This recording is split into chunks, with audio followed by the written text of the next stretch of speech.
Hello friends, मैं कौशिक आप सभी को आपका अपना YouTube channel Kaushik GS academy पर स्वागत करता हूं।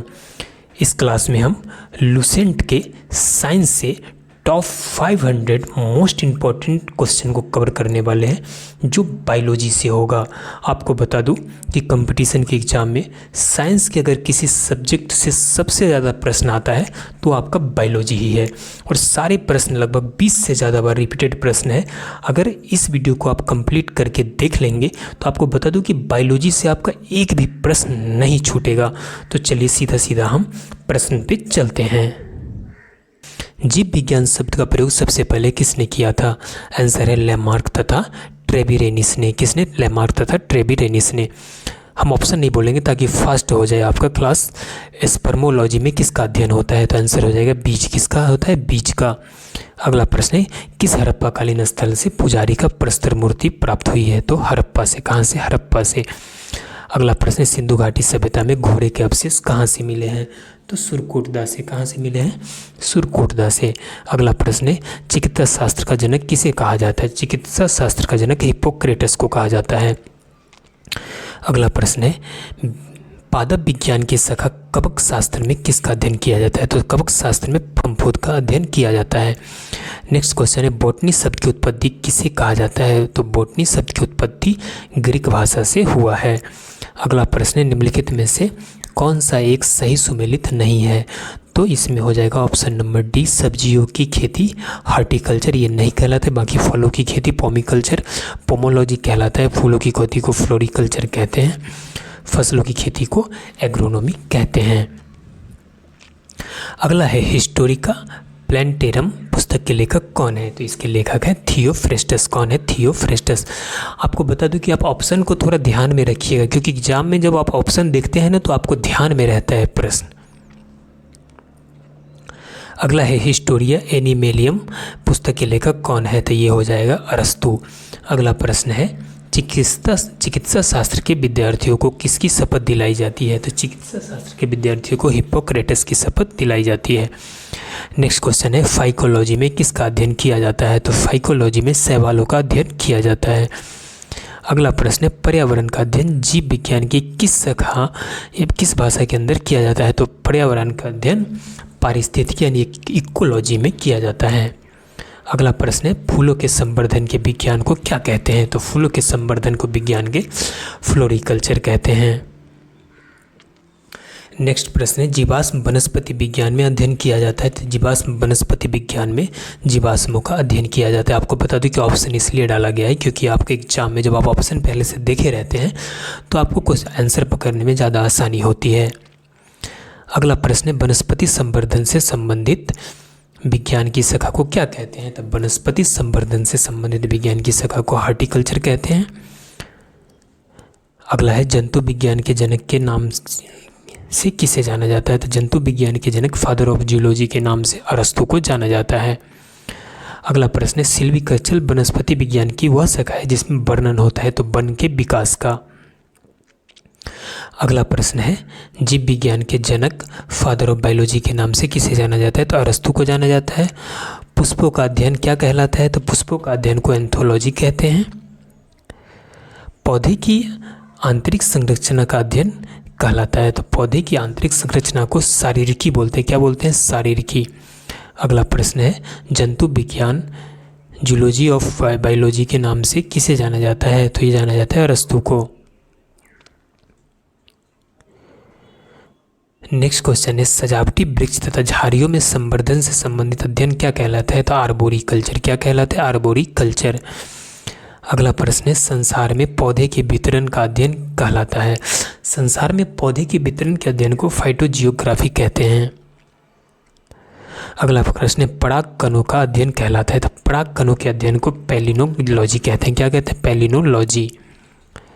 नेक्स्ट है, साग सब्जी उत्पन्न करने वाले पौधे का अध्ययन कहलाता है। तो साग सब्जी उत्पन्न करने वाले पौधे के अध्ययन को ओलोरिकल्चर कहते हैं। क्या कहते हैं? ओलोरिकल्चर। आप अगर नए हैं हमारे चैनल पे तो हमारे चैनल कौशिक जीएस एकेडमी को सब्सक्राइब कर लीजिए, क्योंकि हर चैप्टर से हर सब्जेक्ट से टॉप मोस्ट क्वेश्चन को हमारे द्वारा करवाया जाता है। वरना आप बुक पढ़ते पढ़ते परेशान हो जाएगा और आपका एग्ज़ाम निकालने में दिक्कतें आएगी। अगला प्रश्न है वार्षिक वलयों का अध्ययन कहलाता है, तो वार्षिक वलयों का अध्ययन डेंड्रोक्रोनोलॉजी कहलाता है। अगला है फीडोलॉजी में अध्ययन किया जाता है, तो फीडोलॉजी में भूमि का अध्ययन किया जाता है।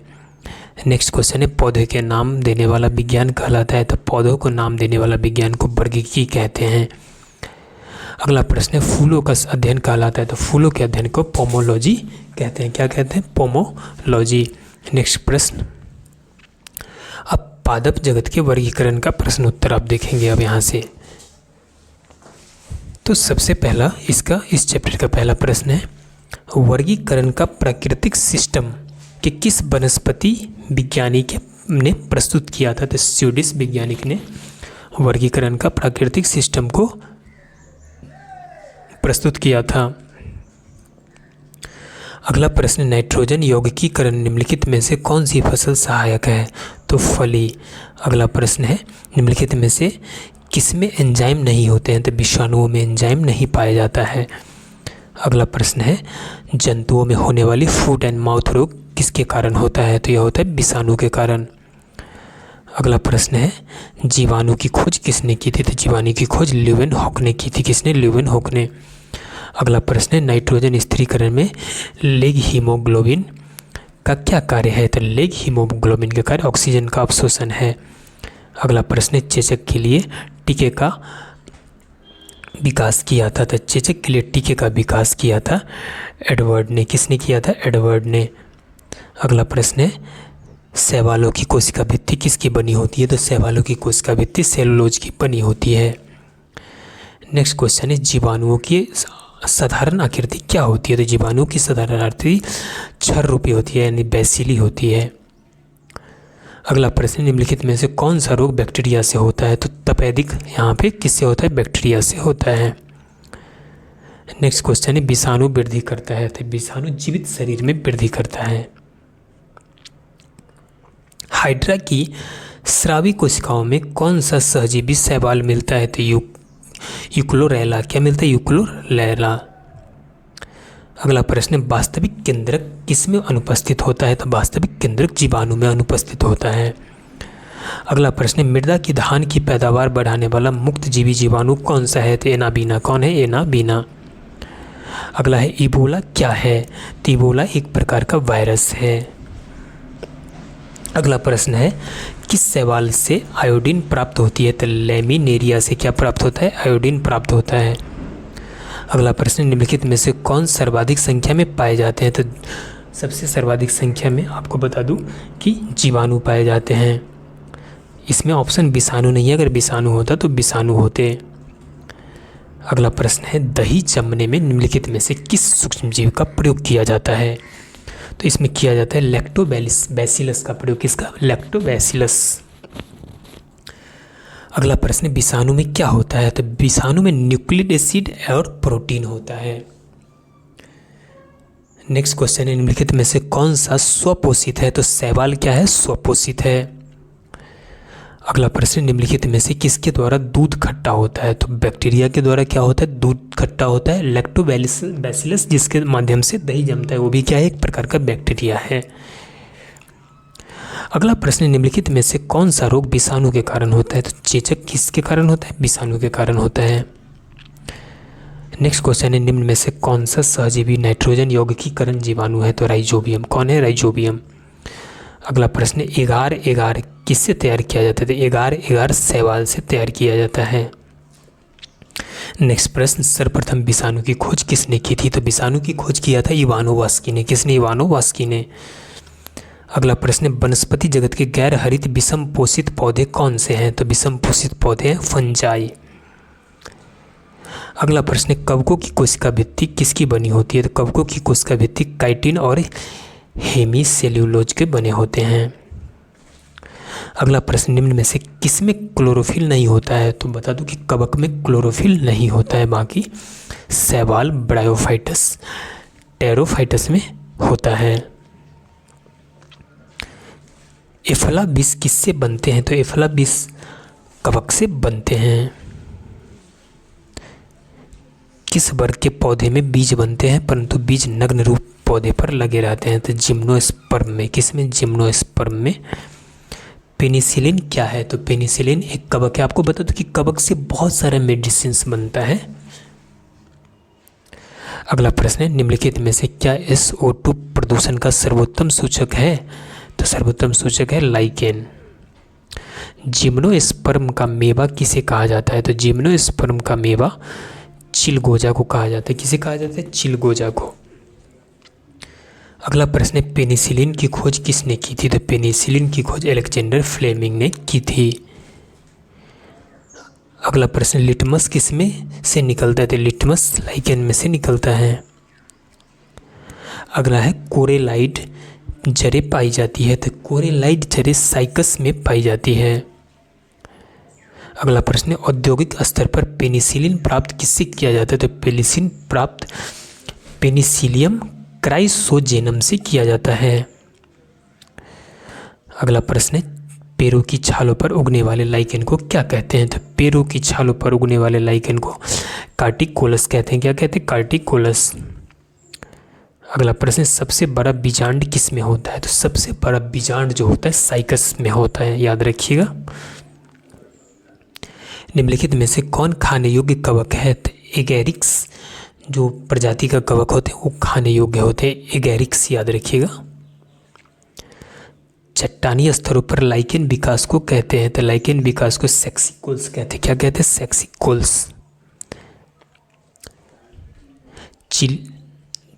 चिलगोजा किससे प्राप्त होता है? चिलगोजा पाइनस से प्राप्त होता है।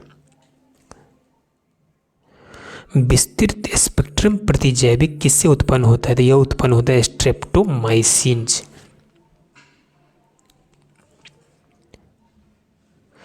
अगला प्रश्न, जापान के लोग किस लाइकेन को सब्जी के रूप में खाते हैं? तो इंडोकार्पन को। किसे खाते हैं? इंडोकार्पन को, याद रखिएगा। साबूदाना किससे बनाया जाता है? तो साबूदाना साइकस से बनाया जाता है। स्ट्रेप्टोमाइसिन को किसने पृथक किया? स्ट्रेप्टोमाइसिन को बॉक्समैन ने क्या किया? पृथक किया। अगला है, मिर्गी की औषधि किस लाइकेन से प्राप्त होती है? तो मिर्गी की औषधि परमेलिया से प्राप्त होती है। किससे? परमेलिया एक प्रकार का लाइकेन है। कौन एक जीवित जीवाश्म कहलाता है? तो जीवित जीवाश्म जिंकागो को कहते हैं, जिंकागो को। अगला है, टिक्का रोग किस में होता है? तो टिक्का रोग होता है मूंगफली में। किस में होता है? मूंगफली में। अगला प्रश्न, तेल प्रदूषण के नियंत्रण में प्रयुक्त होने वाले सुपर बग क्या है? तो जीवाणु की विकृति, जीवाणु की विकृति। नेक्स्ट, अब अगला जो तीसरा पॉइंट है वो कोशिका विज्ञान से रिलेटेड प्रश्न है। पहला प्रश्न है, सेल नाम किस जीव वैज्ञानिक ने सर्वप्रथम दिया था? तो सेल जो नाम है सर्वप्रथम रॉबर्ट हुक ने दिया था। किसने? रॉबर्ट हुक ने। अगला प्रश्न है, किसकी उपस्थिति के कारण किसी पादप कोशिका और पशु कोशिका में अंतर पाया जाता है? तो कोशिका भित्ति के कारण। क्या? कोशिकीय व आणविक जीव विज्ञान केंद्र कहाँ स्थित है? तो कोशिकीय आणविक जीव विज्ञान केंद्र हैदराबाद में स्थित है। कौन सी रचना जंतु कोशिका को वनस्पति कोशिका से विभेदित करती है? तो यह सेंट्रिओल। निम्नलिखित में से कौन सा कोशिकांग DNA रखता है? तो माइटोकॉन्ड्रिया। कौन? माइटोकॉन्ड्रिया। अगला प्रश्न है, निम्नलिखित कोशिका अंगकों में कौन सा एक अर्धपरागम्य है? तो वह है कोशिका झिल्ली। क्या होता है? अर्धपरागम्य होता है। अगला प्रश्न है, कोशिका में राइबोसोम की अनुपस्थिति में निम्न में से कौन सा कार्य संपादित नहीं होता है? तो प्रोटीन संश्लेषण। क्या? प्रोटीन संश्लेषण। अगला प्रश्न है, कौन सा कोशिकांग प्रोटीन संश्लेषण में प्रमुख भूमिका निभाता है? तो एंडोप्लाज्मिक रेटिकुलम एंड राइबोसोम। अगला प्रश्न, निम्नलिखित में से पोषकों में से कौन सा एक पौधे की कोशिका भित्ति का एक संरचनात्मक घटक है? तो वह है मैग्नीज। कौन है? मैग्नीज। नेक्स्ट क्वेश्चन, यदि माइटोकॉन्ड्रिया का काम करना बंद कर दे तो कोशिका में कौन सा कार्य नहीं हो पाएगा? तो भोजन का ऑक्सीकरण नहीं हो पाएगा। माइटोकॉन्ड्रिया काम करना बंद कर देगा तो। अगला है,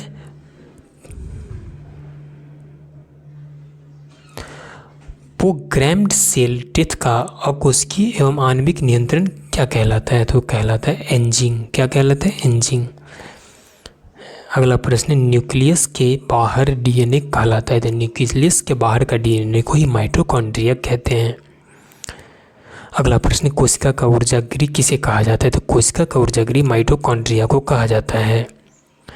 अगला प्रश्न, कौन सा अंगक प्राय जंतु कोशिका में उपस्थित नहीं होता है। तो वो है लवक। नेक्स्ट क्वेश्चन है, कोशिका शीर्ष रचना जंतु कोशिका को वनस्पति कोशिका से विभेदित करती है। वो है सेंट्रियोल। अगला प्रश्न, निम्नलिखित में से कौन सबसे बड़ा कोशिकांग है। तो प्लास्टिड। कौन है प्लास्टिड। अगला प्रश्न, माइटोकॉन्ड्रिया किस में अनुपस्थित होता है। माइटोकॉन्ड्रिया जीवाणु में नहीं रहता है, याद रखिएगा। कोशिका में प्रोटीन संश्लेषण कहाँ होता है। तो कोशिका में प्रोटीन संश्लेषण राइबोसोम में होता है। जीव द्रव्य शब्द का प्रयोग सर्वप्रथम किसने किया था। तो जीव द्रव्य शब्द का प्रयोग सर्वप्रथम पुरकिंजे ने किया था।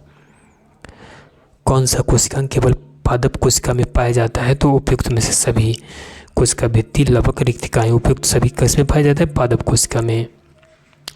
जीव द्रव्य जीवन का भौतिक आधार है, यह किसका कथन था। तो जीव द्रव्य जीवन का भौतिक आधार है, यह कथन हक्सले का था। अवर्णी लवक मुख्यतः पाए जाते हैं। अवर्णी लवक जरों की कोशिकाओं में पाए जाते हैं। डीएनए के द्विहेलिक्स प्रारूप को पहली बार किसने प्रस्तावित किया था। तो यह किया था वाटसन तथा क्रिक ने। किसने। वाटसन तथा क्रिक ने डीएनए को खोज किया था। न्यूक्लियस की खोज सर्वप्रथम किसने की थी। तो न्यूक्लियस की खोज यानी ब्राउन ने की थी, याद रखिएगा। किसने की थी। ब्राउन ने की थी। न्यूक्लियस की खोज सर्वप्रथम किसने की थी। तो ब्राउन ने की थी। वास्तविक केंद्रक किस में अनुपस्थित होता है। तो वास्तविक केंद्रक जीवाणुओं में अनुपस्थित होता है। अब हम चौथे पादप अकारकी के प्रश्न को देखते हैं।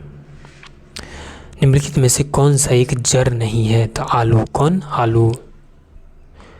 पत्ता गोभी खाद्य पदार्थ का संग्रह कहाँ करता है। पत्ता गोभी खाद्य पदार्थ का संग्रह पत्तियां के द्वारा होता है। जल द्वारा परागकण कहलाता है। तो जल द्वारा परागकण को हाइड्रोफिली कहते हैं। क्या कहते हैं। हाइड्रोफिली। अगला प्रश्न है, निम्नलिखित में से किस एक की खेती पौधे का प्रतिरोपण करके की जाती है। तो प्याज की खेती पौधों का प्रतिरोपण करके की जाती है। घटपर्णी के निम्नलिखित भागों में से कौन सा एक घट में रूपांतरित होता है। तो पत्ता। कौन। पत्ता। अगला प्रश्न है, किसके जड़ के किस भाग में सर्वाधिक वृद्धि होती है। तो जड़ के मूल शीर्ष को ठीक पीछे वाले भाग में सर्वाधिक क्या होती है। वृद्धि होती है। अगला है, निम्नलिखित में से क्या तने का रूपांतरण नहीं है। तने का रूपांतरण शकरकंद का कंद। सुगंधित पुष्पों में परागकण किसके द्वारा होता है। सुगंधित पुष्पों में परागकण कीट द्वारा होता है। बीज रहित फल प्राप्त किया जा सकता है। तो बीज रहित फल प्राप्त को हार्मोन्स के व्यवहार द्वारा प्राप्त किया जा सकता है। अगला प्रश्न, निम्नलिखित में से कौन सा एक कीटहारी पादप है। तो घटपर्णी क्या है। कीटहारी पादप है। अगला प्रश्न, बरगद के पेड़ के तने से लटकने वाली मोटी जड़ें कहलाती है। तो बरगद के पेड़ के तने से लटकने वाली मोटी जड़ें को कहते हैं स्तंभ मूल। क्या कहते हैं। स्तंभ मूल। निम्नलिखित में से कौन सा तना है। तो अदरक क्या है। एक तना है। निम्नलिखित में से कौन सा फल अनिषेकफलनीय है। तो वह है केला। अगला प्रश्न, अनानास किस प्रकार का फल है। अनानास साइकोनस। विश्व में सबसे लंबा पौधा कौन सा है। तो विश्व में सबसे लंबा पौधा है यूकेलिप्टस का। निम्नलिखित में से निम्न जड़ों में से कौन सा गलत है। शंक्वाकार जड़ प्याज में नहीं होता है, बाकी तर्क रूप जड़ मूली में होता है, कुंभ रूप जड़ सलजम में होता है, श्वसन रूप जड़ मैंग्रोव पौधों में होता है। अगला प्रश्न, निम्नलिखित में से कौन सा रूपांतरित तना है। तो वो हो जाएगा आलू। अगला प्रश्न है, गुद्देदार थैलेमस किसमें खाने योग्य होता है। तो वो होता है सेब में। निम्न में से कौन सा युग्म सुमेलित है। केला, बेरी। किस पादप में तना संचयन तथा चिरकालिकता के कार्य करता है। तो करता है हल्दी। पानी की लता में बहने वाली जड़ को कौन सी होती है। तो पानी की लता में बढ़ने वाली जड़ कौन सी होती, तो वो होती है छायादार जड़। निम्न में से किसकी पत्ती में पर्णदल प्रायः न्यूनीकृत होता है, तो होता है शुष्कोद्भिद में। किसमें? शुष्कोद्भिद में। अगला है नाशपाती का कौन सा भाग खाया जाता है, तो नाशपाती का गूदेदार पुष्पासन क्या होता है, खाया जाता है। अगला प्रश्न है बैक्टस में सूल किसका रूपांतरण होता है, तो बैक्टस में जो स्पाइंस होता है वो पत्ते का रूपांतरण होता है। कैक्टस में, याद रखिए कैक्टस में। किस पौधे में बीज होता है लेकिन फल नहीं होता है, तो साइकस में बीज होता है लेकिन फल नहीं होता है।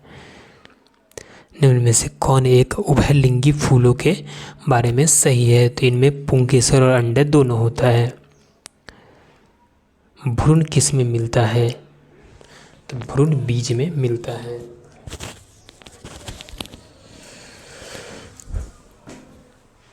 अगला प्रश्न है फूलगोभी में पाए पौधे का उपयोगी भाग कौन सा है। फूलगोभी में पौधे का उपयोगी भाग को कहते हैं ताजा पुष्प समूह। सजीव प्रजक अंकुरन किस में पाया जाता है, सजीव प्रजक अंकुरन राइजोफोरा में पाया जाता है। किसमें? राइजोफोरा में।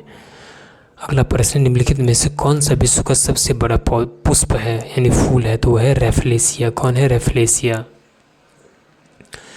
अगला प्रश्न निम्न में से कौन सा विश्व का सबसे बड़ा पुष्प है, तो विश्व का सबसे बड़ा पुष्प भी है रेफलेसिया। अगला है सामान्यतः अंकुरन के लिए किसकी आवश्यकता नहीं होती है, तो प्रकाश की आवश्यकता नहीं भी होगी फिर भी पौधा क्या हो जाएगा, बीज अंकुरित हो जाएगा। अभिवृत बीजों से रिलेटेड प्रश्न देखते हैं। निम्नलिखित में से किसे वर्गीकी का जनक कहा जाता है, तो लिनियस को। किसे कहा जाता है? लिनियस को। अगला प्रश्न है भोजपत्र उत्पन्न होता है तो बटुला की छाल से। किससे? बटुला की छाल से।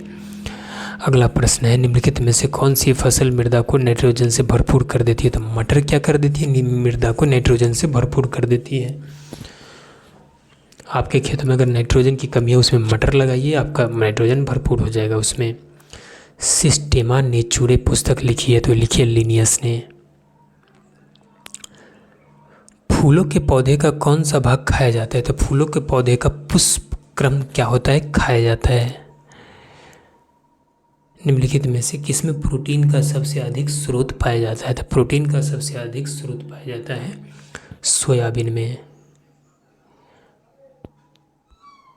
आलू की किस कुल से संबंधित है, आलू सोलोनेसी से संबंधित है। अगला प्रश्न पौधे के किस भाग से कॉफ़ी प्राप्त होता है, तो पौधे के बीजों से कॉफ़ी प्राप्त होता है। अगला प्रश्न है सामान्य प्रयोग में आने वाला मसाला लौंग कहाँ से प्राप्त होता है, तो लौंग प्राप्त होता है आपका फूलों की कली से। बैगन किस कुल का पौधा है, तो बैगन सोलोनेसी कुल का पौधा है। अगला प्रश्न है कुनैन सिनकोना पादप के किस भाग में प्राकृतिक रूप से पाई जाती है, तो सिनकोना पादप के छाल में पाई जाती है। अगला प्रश्न बांस को किस में वर्गीकृत किया गया है, तो बांस को घास के रूप में वर्गीकृत किया गया है। अगला प्रश्न है अनाज वाले पौधे किस कुल से संबंधित है, तो अनाज वाले पौधे ग्रेमनी कुल से संबंधित है। अगला प्रश्न है हल्दी चूर्ण टर्मेरिक पौधे के किस भाग से प्राप्त होते हैं, तो शुष्क प्रकंद से। किसे? शुष्क प्रकंद से। जैव ईंधन किसके बीज से प्राप्त होता है, जैव ईंधन जैट्रोफा के बीज से प्राप्त होता है। तेल बीज ऑयल सीड्स वाली फसल किससे संबंधित होती है, ये होती है संबंधित क्रूसीफेरी से। अगला प्रश्न है दालें किसका एक अच्छा स्रोत है, दाल प्रोटीन का एक अच्छा स्रोत है। अगला प्रश्न है किस पादप को साकीय भारतीय डॉक्टर कहते हैं, तो आंवला को। नेक्स्ट एट्रोपा बेलाडोना के किस भाग से बेलाडोना औषधि प्राप्त की जाती है, तो पत्तियों से। किससे? पत्तियों से। किस वनस्पति खाद्य में अधिकतम प्रोटीन होता है, तो सोयाबीन में। किसमें? सोयाबीन में। गाजर का रंग किसकी मौजूदगी के कारण ऐसा होता है, तो कैरोटीन की मौजूदगी के कारण। एफेड्रा पौधों का कौन सा भाग एफेड्रिन औषधि उत्पन्न करता है, तो वो करता है तना। अगला प्रश्न, निम्न रेशों में से कौन पौधे के तने का उत्पाद नहीं है? तो कपास पौधे के तने का उत्पाद नहीं है। 5 जगत वर्गीकरण किसने किया था? 5 जगत वर्गीकरण को हुइटेकर ने किया था। किसने? हुइटेकर ने। 5 जगत वर्गीकरण हुइटेकर ने। अगला प्रश्न, केसर मसाला बनाने के लिए पौधे का निम्नलिखित में से कौन सा भाग उपयोग में लाया जाता है? तो लाया जाता है वर्तिकाग्र। अगला है पारिस्थितिकी तंत्र से। पारिस्थितिकी शब्द का सर्वप्रथम प्रतिपादित किसका श्रेय है? तो यह जाता है रीटर को। आगे, यदि संसार के पौधे मर जाए तो किसकी कमी के कारण सभी जंतु मर जाएंगे? तो ऑक्सीजन की कमी के कारण। अगला प्रश्न, निम्नलिखित में से कौन सा सबसे अधिक स्थिर पारतंत्रिक पारिस्थितिकी तंत्र है? तो वह है महासागर। अगला प्रश्न, पारिस्थितिक तंत्र में तत्वों के चक्रण को क्या कहते हैं? इसको कहते हैं जैव भू रासायनिक चक्र।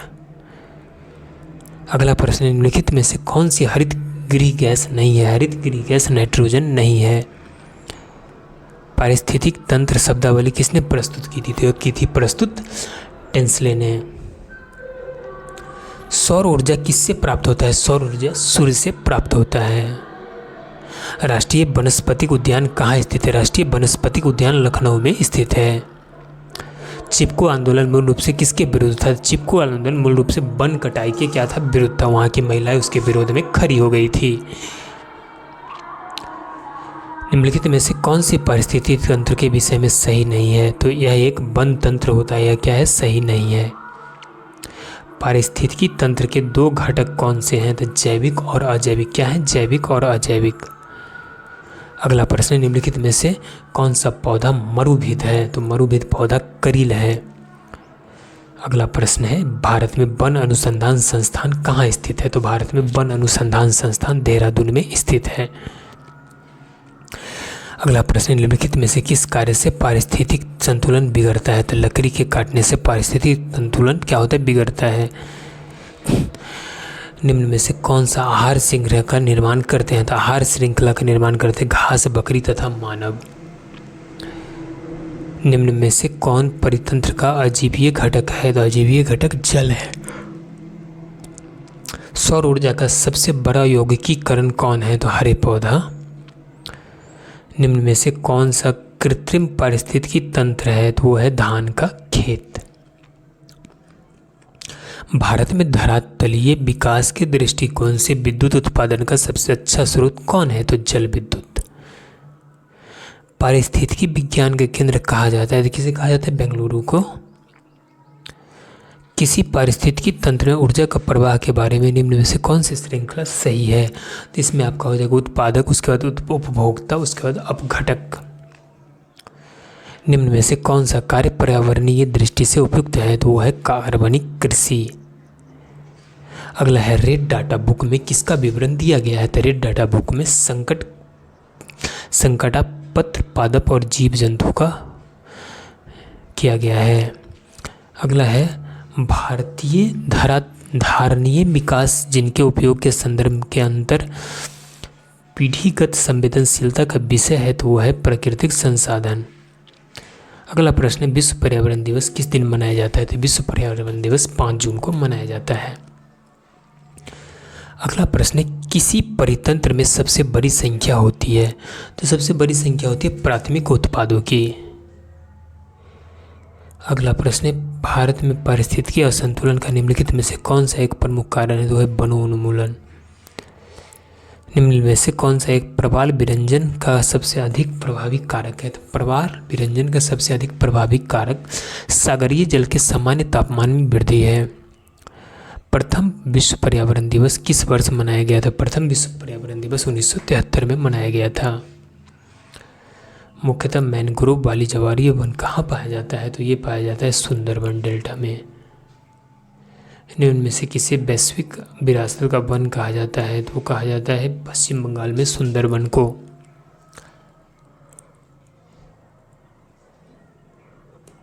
न्यूनीकृत पत्तियां और धसे हुए रंध्र किसका प्रमुख लक्षण है? वो लक्षण है शुष्कोद्भिद से। काजीरंगा किस लिए जाना जाता है? काजीरंगा गेंडा के लिए जाना जाता है। वह वर्णक जो वनस्पति को परावैंगनिक किरणों के दुष्प्रभाव से बचाता है वो कौन सा है? फाइकोसैनिन। अब हम पादप से रिलेटेड प्रश्न में आ गए हैं। धान का खैरा रोग लघु पत्र रोग किस तत्व की कमी से होता है? तो वो होता है जस्ता की कमी से। अगला है प्रकाश संश्लेषण की क्रिया में क्या बाहर निकलता है? तो ऑक्सीजन। अगला प्रश्न है निम्नलिखित में से कौन एक पादप हार्मोन है? तो है सेंटोकाइनिन। कौन है? सेंटोकाइनिन। निम्नलिखित में से कौन सा एक प्राकृतिक फल पकाने वाला हार्मोन है? एथिलीन। मृदा द्वारा जल के अवशोषण से संबंधित सिद्धांत क्या है? वो है कोशिका क्रय। फूलों का बिट्टल रोग किस तत्व की कमी से होता है? तो मोम। निम्नलिखित में से कौन सा एक कथन सत्य है? तो प्रकाश संश्लेषण में O2 का उपयोग होता है, ये सत्य है। इंडोल एसिटिक अम्ल क्या है? तो यह है ऑक्सिन।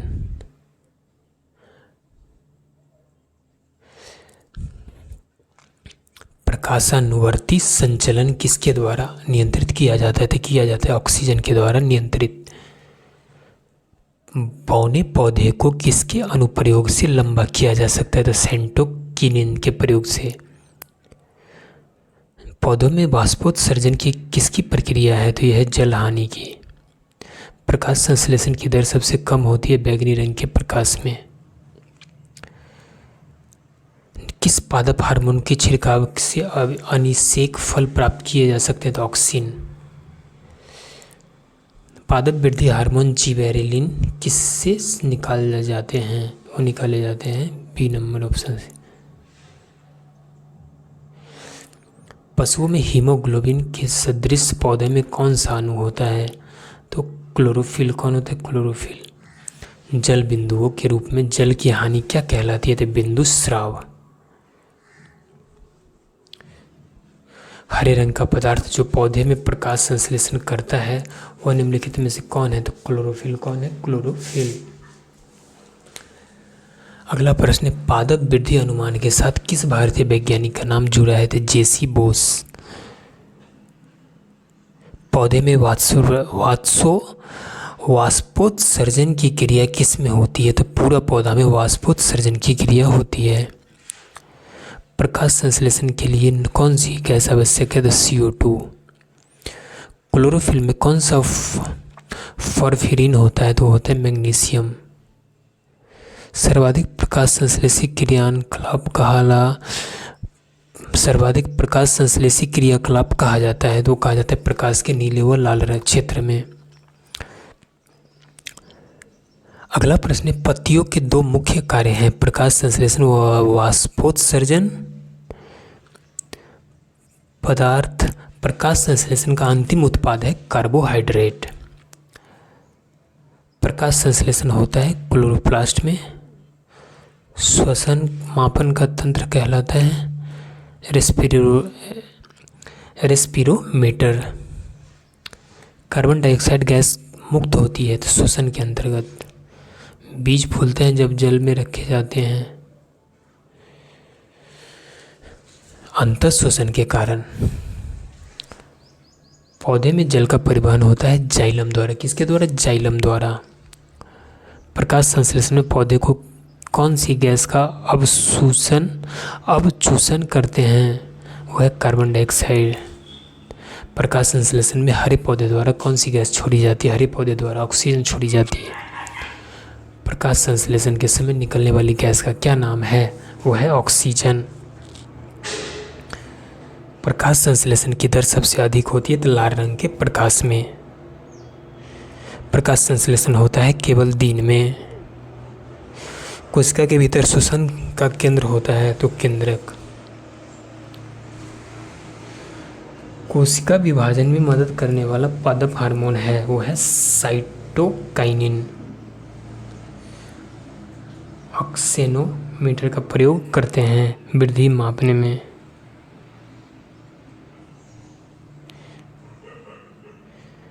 पौधों की लंबाई में वृद्धि के लिए आवश्यक नहीं है क्या? सोडियम नहीं है। सूर्य के प्रकाश की ओर बढ़ते हुए प्ररोह का मुड़ना कहलाता है, क्या कहलाता है? हेलियोट्रॉपिज्म। बीज फूलते हैं जब जल में रखे जाते हैं अंतः शोषण के कारण। अगला प्रश्न है प्रदूषण से संबंधित प्रश्न उत्तर। देख सकते हैं, पहला है निम्न में से कौन सा वायुमंडलीय प्रदूषक नहीं है? आपका आंसर हो जाएगा कार्बन डाइऑक्साइड वायुमंडलीय प्रदूषक नहीं है।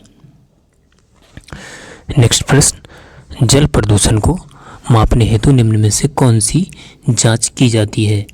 तो जल प्रदूषण को मापने के लिए बायोमैकेनिकल ऑक्सीजन डिमांड जांच किया जाता है। अगला प्रश्न, निम्न में से कौन सा जैव निम्नकरणीय प्रदूषक है? तो हो जाएगा बाहित मल। नेक्स्ट, कौन सी गैस पृथ्वी पर हरित गृह प्रभाव में सर्वाधिक योगदान करता है? तो है कार्बन डाइऑक्साइड। अगला है नदियों में जल प्रदूषण की माप की जाती है किसके द्वारा? तो नदियों में O2 की घुली हुई मात्रा से। अगला है पेरोक्सीएसिटिल नाइट्रेट क्या है? तो यह है गौण प्रदूषक। अगला प्रश्न, निम्नलिखित में से कौन सा जैव निम्नकरणीय है? तो जैव निम्नकरणीय है आपका रबर। अगला है निम्नलिखित में से कौन सी गैस वायु को प्रदूषित नहीं करता है? तो कार्बन डाइऑक्साइड वायु को प्रदूषित नहीं करता है। अगला प्रश्न, पर्यावरण संरक्षण के लिए कौन सी अंतर्राष्ट्रीय एजेंसी कार्य कर रही है? तो है ग्रीन पीस। अगला प्रश्न है निम्नलिखित प्रदूषकों में कौन जैव विघटित है? तो है बाहित मल। अगला प्रश्न है निम्न में से कौन एक वाहन प्रदूषण का भाग नहीं है? तो है हाइड्रोजन। अगला प्रश्न है ऊर्जा के किस रूप में प्रदूषण की समस्या नहीं होती? तो ऊर्जा के सौर रूप में प्रदूषण की कोई समस्या नहीं होती है। नेक्स्ट है निम्न में से किस वायु प्रदूषण के कारण मनुष्य में तंत्रिका तंत्र संबंधी रोग पैदा होता है? तो सीसा से क्या होता है? तंत्रिका रोग संबंधी प्रॉब्लम होता है। अगला है निम्न में से कौन अधिकतम ध्वनि प्रदूषण का कारण है? तो अधिकतम ध्वनि प्रदूषण का कारण है जेट उड़ान। अगला प्रश्न है निम्नलिखित में से कौन सा वायु प्रदूषण मनुष्य के रक्त दाब को बढ़ा देता है और दिल संबंधी रोग पैदा करता है? तो वह है कैडमियम।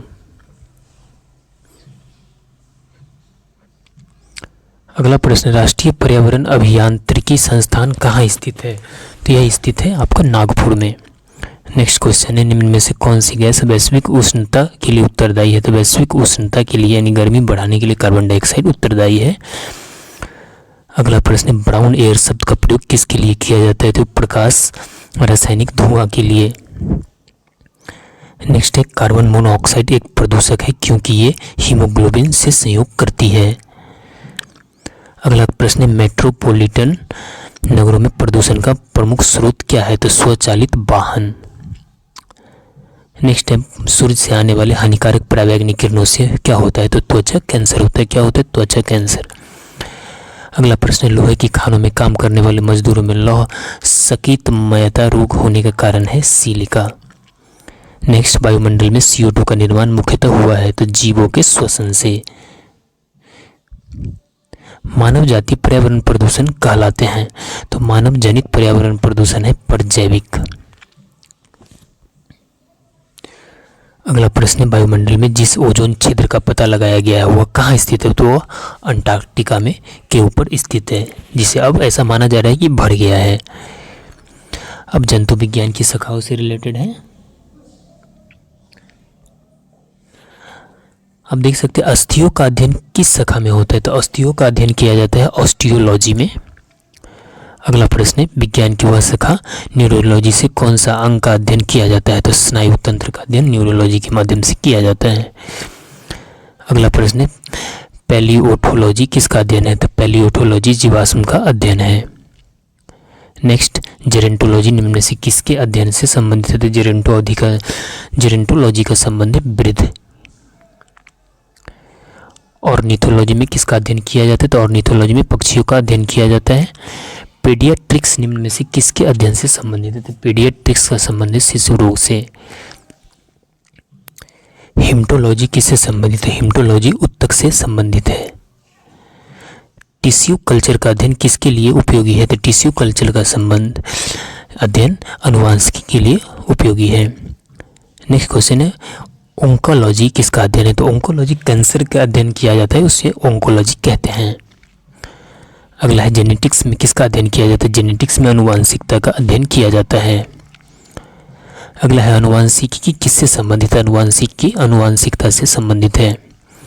रक्त में एंटीबॉडी और एंटीजन के अध्ययन को क्या कहते हैं? तो रक्त में एंटीजन और एंटीबॉडी के अध्ययन को सीरोलॉजी कहते हैं। पारिस्थितिकी विज्ञान इकोलॉजी का किससे संबंधित है? इसका संबंध है शरीर संरचना और वातावरण से। एरिनियोलॉजी किसका अध्ययन है? एरिनियोलॉजी मकरों का अध्ययन को एरिनियोलॉजी कहा जाता है। नेक्स्ट एरिनियोलॉजी हो गया। तितलियों का अध्ययन क्या कहलाता है? तितलियों के अध्ययन को लेपिडेटेरियोलॉजी कहते हैं। क्या कहते हैं? लेपिडेटेरियोलॉजी। अगला प्रश्न है मानव त्वचा का अध्ययन करने वाली विज्ञान की शाखा कहलाती है डर्मेटोलॉजी। नेक्स्ट क्वेश्चन है जंतु और उसके आसपास के वातावरण संबंधी अध्ययन को क्या कहते हैं? तो पारिस्थितिकी कहा जाता है। कीड़ों के अध्ययन को क्या कहते हैं? तो एंटोमोलॉजी कहते हैं। क्या कहते हैं? एंटोमोलॉजी। अगला प्रश्न मांसपेशियों का अध्ययन क्या कहलाता है? तो मायोलॉजी। मांसपेशियों का अध्ययन को कहते हैं मायोलॉजी। अगला है मछलियों से संबंधित अध्ययन को क्या कहते हैं? तो मछलियों से संबंधित अध्ययन को कहते हैं इक्थियोलॉजी। अगला प्रश्न जनसंख्या के अध्ययन क्या कहलाता है? जनसंख्या के अध्ययन को कहते हैं डेमोग्राफी। घाव के अध्ययन को क्या कहते हैं? तो घाव के अध्ययन को कहते हैं टोमेटोलॉजी। मधुमक्खियों के पालन को कहा जाता है, मधुमक्खी का पालन कहलाता है एपीकल्चर। कैंसर संबंधी रोगों का अध्ययन क्या कहलाता है? कैंसर संबंधी रोगों का अध्ययन को कहते हैं ऑन्कोलॉजी। ये तो रिपीट है। रेशम पालन कहलाता है, रेशम पालन को सेरिकल्चर कहा जाता है। वंशागति के नियमों का अध्ययन को कहते हैं, वंशागति के नियमों को कहते हैं आनुवंशिकी। अगला प्रश्न उत्तकों की रचना के अध्ययन से संबंधित विज्ञान है, तो उत्तक की रचना से संबंधित विज्ञान को कहते हैं हिस्टोलॉजी। मनुष्य के वातावरण को सुधारने से नस्ल सुधारना कहलाता है, तो इसे कहते हैं यूथेनिक्स। मानव त्वचा का अध्ययन करने वाली विज्ञान की शाखा कहलाती है डर्मेटोलॉजी। कीटों से संबंधित जीव विज्ञान की शाखा कहलाती है एंटेमोलॉजी। मछलियों और उनसे संबंधित उद्योग का अध्ययन कहलाता है इक्थियोलॉजी। अब है प्रमुख जीव वैज्ञानिक का प्रश्न उत्तर देख लीजिए। प्रथम एंटीबायोटिक की खोज किसने की थी? तो की थी फ्लेमिंग ने। पेनिसिलिन की खोज किसने की थी? फ्लेमिंग ने।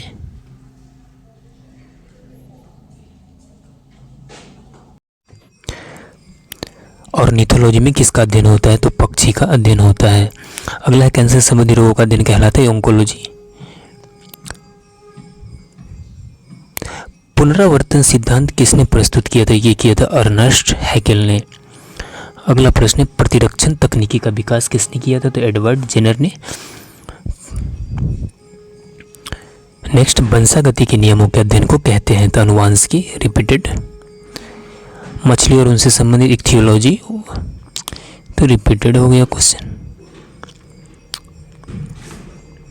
जीवों के संक्रमण के विरुद्ध प्रतिरोध का अध्ययन किया जाता है, इसे क्या कहते हैं? इम्यूनोलॉजी, यानी इम्यूनो सिस्टम आपका अच्छा हो गया। मोलस्का समुदाय के जंतुओं के कवच का अध्ययन कहलाता है तो कोंकोलॉजी। लेप्रासी बेसिलस आविष्कार किया था, तो लेप्रासी बेसिलस का आविष्कार किया था हेनसेन ने। अगला है नीलिका विहीन ग्रंथियों का अध्ययन करने वाली जंतु विज्ञान की शाखा को कहते हैं, इसे कहते हैं एंडोक्राइनोलॉजी। अगला है उस विज्ञान को जो आनुवंशिकता के नियमों द्वारा मानव जाति की उन्नति का अध्ययन करता है, उसे क्या कहते हैं? यूजेनिक्स। नेक्स्ट है जंतु विज्ञान की वह शाखा जिसके अंतर्गत जंतु की बाहरी आकृति एवं बाहरी संरचना का अध्ययन किया जाता है, उसे कहते हैं मॉर्फोलॉजी। जंतु विज्ञान की वह शाखा जिसके अंतर्गत आनुवंशिक लक्षणों और उसकी वंशगति का अध्ययन किया जाता है, उसे कहते हैं जेनेटिक्स। अब आनुवंशिकता से एक नज़र डाल लेते हैं। एक जीन एक एंजाइम सिद्धांत किसने दिया था? तो बिडल और टैटम ने। निम्न में से कौन एक लिंग संलग्न रोग है? तो वर्णांधता। माता पिता के गुण उनकी संतानों में किसके द्वारा स्थापित होता है? तो होता है गुणसूत्र के द्वारा। शिशु का पितृत्व स्थापित करने के लिए निम्न में से किस एक तकनीक का प्रयोग किया जाता है? तो फिंगर प्रिंटिंग का। पुरुषों में पुरुषत्व के लिए कौन सा गुणसूत्री संयोजन होता है? तो पुरुषों में XY होता है, महिलाओं में XX होता है। जिन शब्द किसने बनाया था? तो जिन शब्द का खोज किया था जोहानसन ने। किस कारण एक माता पिता की सभी संतानें एक समान नहीं होती है? तो ए और बी के कारण, यानी आनुवंशिकता विभिन्नता, वातावरण विभिन्नता के कारण। निम्न में से कौन सी व्याधि अनुवांशिक है? तो हीमोफीलिया क्या है? अनुवांशिक रोग है। एक सामान्य शरीर में कोशिका में गुणसूत्रों की संख्या कितनी होती है? तो 23 जोड़ा यानी 46। डीएनए उंगली छाप तकनीक का उपयोग किसके अनुसूचन के लिए किया जाता है? तो किया जाता है विवादित जनकता के लिए। अगला है, एक सामान्य मानव शुक्राणु में ऑटोसोम की संख्या कितनी होती है? तो 22 जोड़ी। डीएनए उंगली छाप का प्रयोग किसकी पहचान के लिए किया जाता है? तो माता पिता, बलात्कारी, चोर, ये सभी के लिए। मनुष्य में कौन से क्रोमोसोम के मिलने से बालक का जन्म होता है? तो वाई, पुरुष का वाई और स्त्री का एक्स। जेनेटिक्स में निम्न में से किसका अध्ययन है? तो जेनेटिक्स अनुवांशिकता का अध्ययन है। अनुवांशिकता के जनक किसे कहा गया है? तो क्या गया है? मेंटल को। अनुवांशिक इकाइयां हैं, तो अनुवांशिक का इकाई है जीन। अगला है, अनुवांशिक यूनिट अर्थात जीन होते हैं गुणसूत्रों में। हीमोफीलिया है, तो हीमोफीलिया रक्त का थक्का नहीं बनता है, इसे हीमोफीलिया रोग कहते हैं। गुणसूत्र में होते हैं डीएनए और प्रोटीन पाया जाता है गुणसूत्र में। जीन है, जीन डीएनए का एक भाग है। अगला प्रश्न है, जीन के भीतर अनुक्रम आधार परिवर्तन कहलाता है, तो इसे उत्परिवर्तन कहते हैं। सबसे पहले प्रयोगशाला में जीन का संश्लेषण करने वाला वैज्ञानिक कौन था? तो खुराना। कौन थे? खुराना। जीन का वर्तमान नाम देने वाले वैज्ञानिक कौन है? तो जोहानसन। जीन को व्यस्त किया जा सकता है, तो उक्त सभी की तरह। अनुवांशिकता की इकाई डीएनए का एक भाग, उपपरिवर्तन की इकाई यानी सभी। जीन को व्यस्त किया जा सकता है सभी।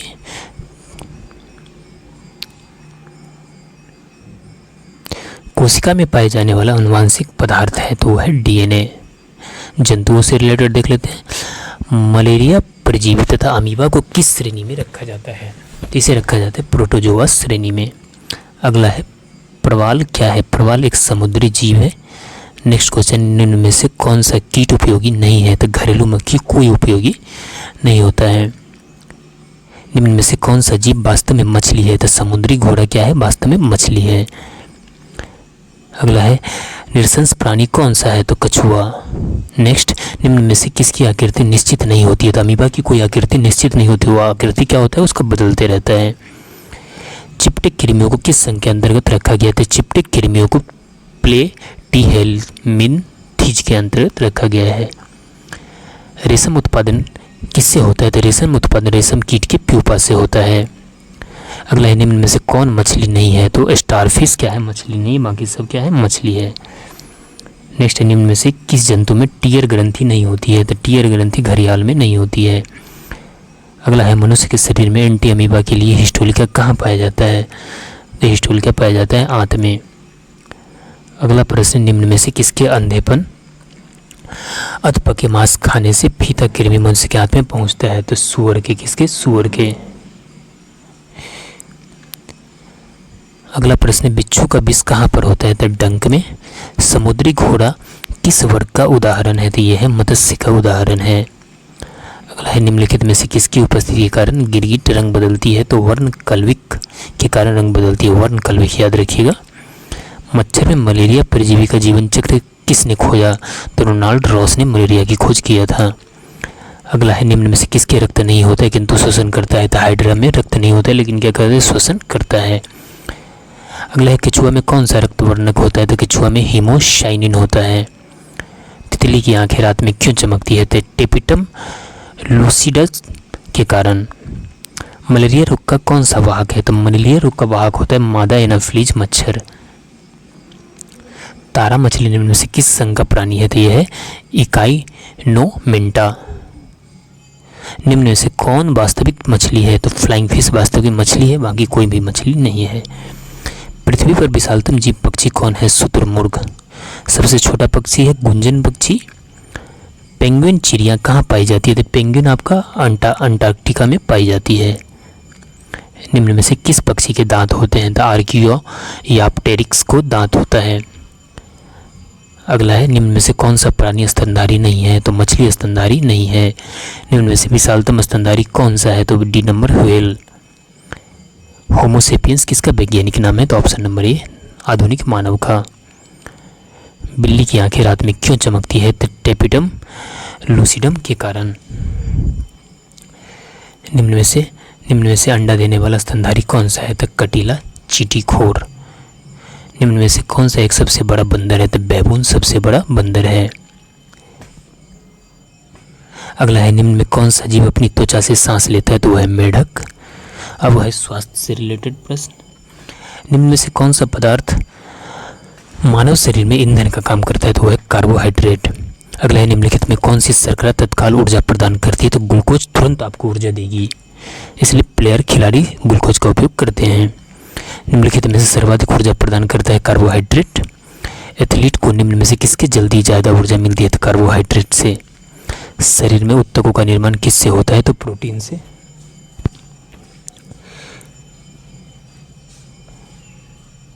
अगला प्रश्न है प्रोटीन को निम्नलिखित में से क्या माना जाता है, तो शरीर का निर्माण करने वाला माना जाता है प्रोटीन को। अगला है एंजाइम मूल रूप से क्या है, तो एंजाइम क्या है, प्रोटीन है।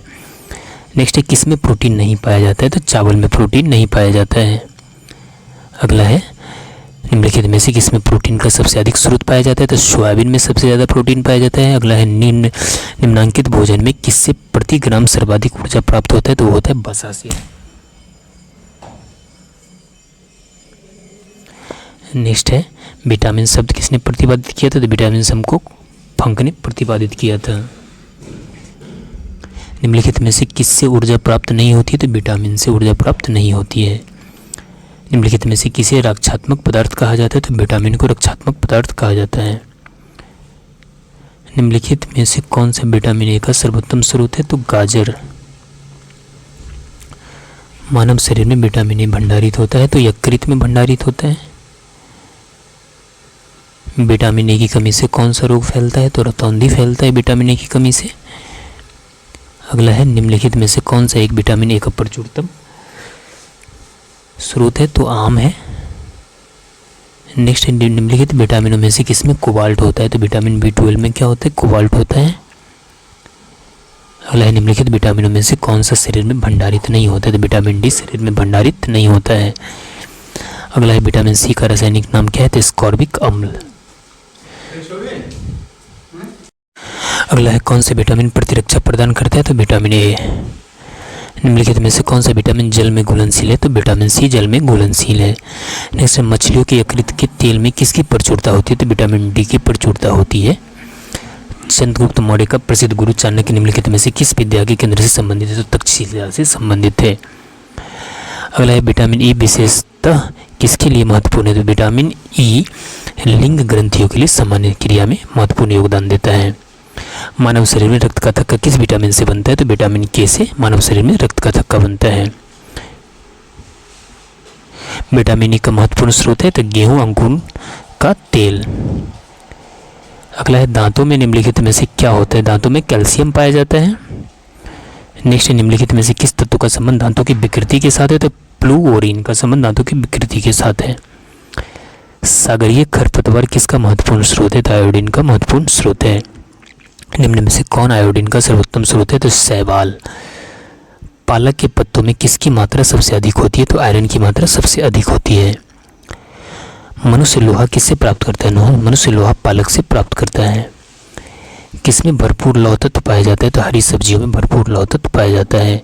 केंद्रीय खाद्य प्रौद्योगिकी अनुसंधान संस्थान कहाँ स्थित है, तो मैसूर में स्थित है। टाइफाइड से शरीर का कौन सा अंग प्रभावित होता है, टाइफाइड से आंत प्रभावित होता है। आंखों की दूरदृष्टि की बीमारी किसके कारण होती है, तो नेत्र गोलक के छोटा हो जाने के कारण दूरदृष्टि की बीमारी होती है। हैजा का क्या कारण, हैजा जीवाणु से होता है। खसरा रोग का क्या कारण, खसरा रोग विषाणु से होता है। इसके अलावा कैंसर के उपचारों में निम्न में से किसका उपयोग किया जाता है, तो कीमोथेरेपी का उपयोग किया जाता है। निम्न में से विटामिन कौन सा है, तो फोलिक अम्ल क्या है, विटामिन है। छीली हुई सब्जियों में धोने से कौन सा विटामिन निकल जाता है, तो विटामिन सी क्या होता है, निकल जाता है। निम्नलिखित अनुवांशिक रोगों में कौन सा यौन संबंधित है, तो हीमोफीलिया।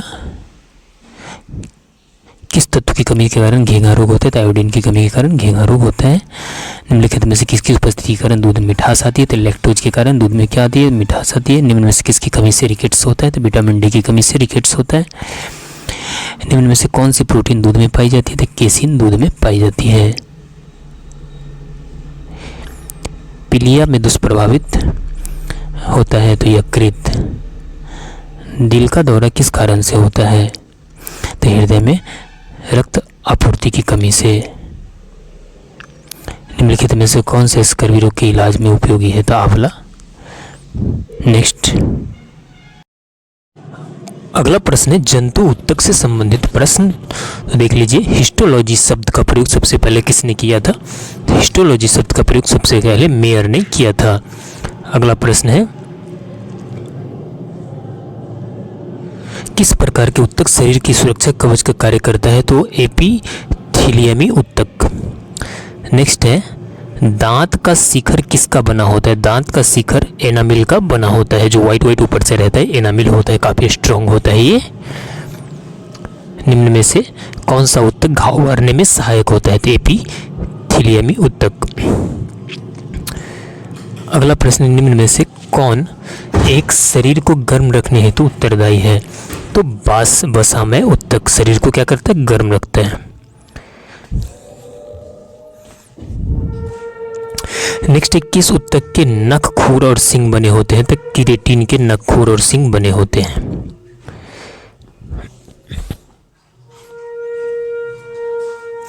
अगला है संवेदना का चालन शरीर के एक भाग से दूसरे भाग में किसके द्वारा होता है? तो तंत्रिका ऊतक द्वारा। अगला है ऊंट का गोबर किस ऊतक का बना होता है? तो वसामय ऊतक का। नेक्स्ट है मोटापा निम्न में से किसकी अधिकता के कारण होता है? तो वसा ऊतक के कारण।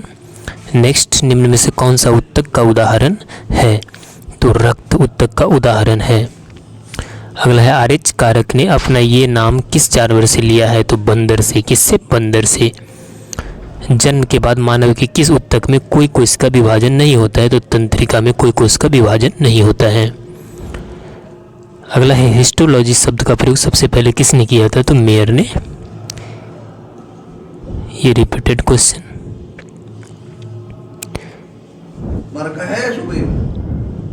मनुष्य की त्वचा सबसे मोटी होती है तलवे पर। बुढ़ापे में त्वचा में झुर्रियां पड़ जाती है, इसका कारण क्या है? तो इसका कारण है उपचर्मणीय स्तर में लचीलापन काम होने के कारण। मनुष्य के शरीर में सबसे लंबी कोशिका होती है तो तंत्रिका कोशिका। अगला है तंत्रिका ऊतक की इकाई है तो न्यूरॉन। लिगामेंट में एक रचना है जो जोड़ती है अस्थि को अस्थि से। मास्ट कोशिकाएं पाई जाती है संयोजी ऊतक में। नेक्स्ट है फेफड़े को ढकने वाला आवरण कहलाता है तो प्लूरा। दांत मुख्य रूप से बने होते हैं डेंटाइन के। किसे? डेंटाइन के। नाभि रज्जु है प्रौढ़ संयोजी ऊतक। क्या है? किसी जीवित देह के भीतर कोशिका या ऊतक की मौत को कहते हैं न्यूट्रोफिलिया।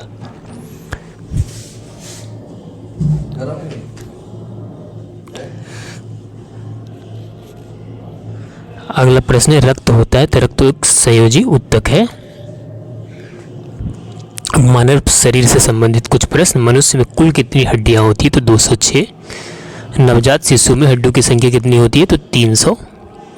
मनुष्य की खोपड़ी में अस्थियों की संख्या कितनी होती है? तो 8। मनुष्य के शरीर में पसलियों की तो कितने जोड़े होते हैं? तो पसलियों के 12 जोड़े होते हैं मनुष्य के शरीर में। मानव की सबसे छोटी हड्डी स्टेपीज होती है जो कान में पाई जाती है। मानव शरीर की सबसे लंबी हड्डी फीमर होता है जो जांघ में होता है।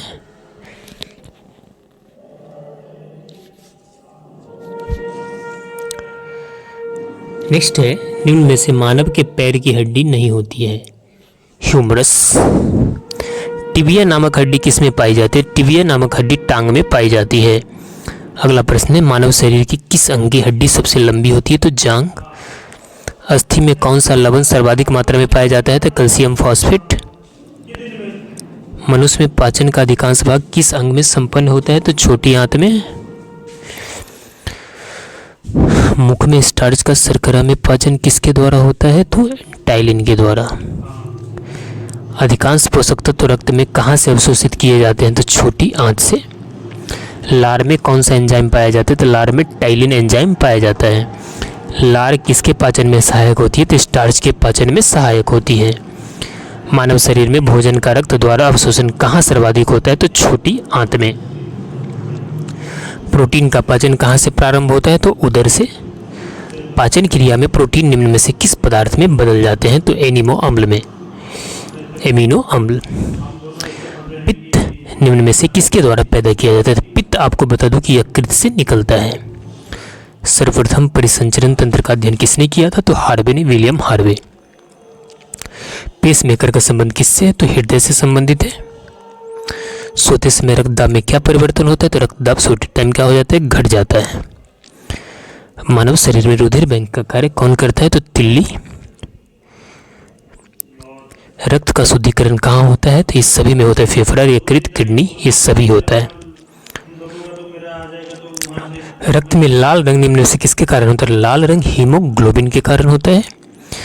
कौन सी रक्त वाहिकाएं साफ रक्त फेफड़ों में, हृदय में ले जाती है? मतलब साफ रक्त को फेफड़े से हृदय में ले जाता है। तो फुफ्फुस सीरा। कौन? फुफ्फुस सीरा। निम्न में से किसकी सहायता से रक्त द्वारा ऑक्सीजन ले जाया जाता है? तो लोहित कोशिकाएं द्वारा। किसके द्वारा? लोहित कोशिकाएं द्वारा। किसके मौजूदगी के कारण शरीर के भीतर रक्त जमता नहीं है? तो हिपैरिन के कारण। वो खून को क्या होता है? हिपैरिन रक्त को जमने नहीं देता है। लाल रक्त कणिकाएं कहाँ उत्पन्न होते हैं? तो अस्थि मज्जा में। निम्न में से किसको आरबीसी का कब्रिस्तान कहा जाता है? तो प्लीहा को आरबीसी का कब्रिस्तान कहा जाता है। आरएच फैक्टर का नाम किससे संबंधित है? तो बंदर से। आरएच तत्व के अनुसार कौन सी जोड़ी विवाह के लिए उपयुक्त नहीं है? तो आरएच पुरुष और आरएच प्लस पुरुष और निगेटिव महिला। सेरेब्रम किससे संबंधित है? तो दिमाग से। भोजन का ऊर्जा में परिवर्तन कोशिका के किस भाग में होता है? तो माइटोकॉन्ड्रिया में। अब है जीव विज्ञान विविध प्रश्न। कुछ विविध प्रश्न देख लेते हैं। अग्नि राजा रोग किससे संबंधित है? तो सीप से। गन्ने का लाल सरागा किसके कारण बनती है? तो कोलेटोट्राइकम फैलकेटम के द्वारा। मूंगफली में होने वाले टिक्का रोग के लिए उत्तरदायी कवक कौन है? तो सर्कोस्पोरा पर्सोनेटा। इनमें से किस कवक के कारण बाजरे की ग्रीन ईयर रोग होता है? तो स्क्लेरोस्पोरा ग्रेमिकोला के कारण। आलू में होने वाला उत्तरभावी अंगमारी रोग किसके लिए उत्तरदायी है? उत्तरदायी कवक कौन से है? तो फाइटो इन्फेस्टेंस। वायु तक पाया जाता है हाइड्रोफाइटस में। आर्किड में बिलामेन उत्तक पाया जाता है मूलों में।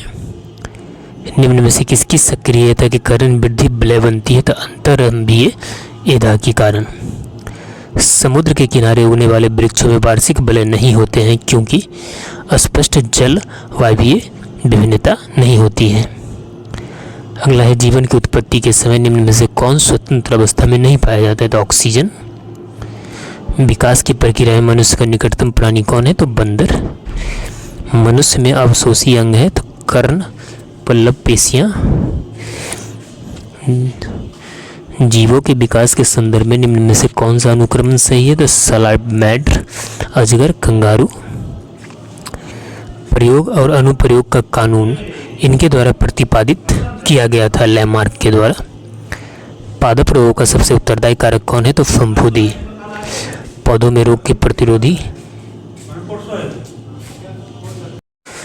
में रोग प्रतिरोधी बनाया जाता है जंगली किस्म से प्रजनन करा के।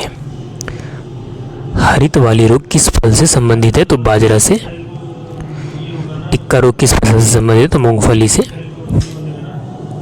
धान का प्रसिद्ध रोग खैरा रोग किसके कारण होता है? जस्ता की कमी के कारण। इस तरह से हमने टॉप 500 क्वेश्चन बायोलॉजी से कंप्लीट किया। आप इस वीडियो को कंप्लीट देखने के बाद आपको बायोलॉजी से एक भी प्रश्न छूटने वाला नहीं है। अगर आप हमारे चैनल पर नए हैं तो प्लीज़ हमारे चैनल कौशिक जीएस एकेडमी को सब्सक्राइब कर लीजिए। मिलते हैं नेक्स्ट वीडियो में, तब तक के लिए जय हिंद।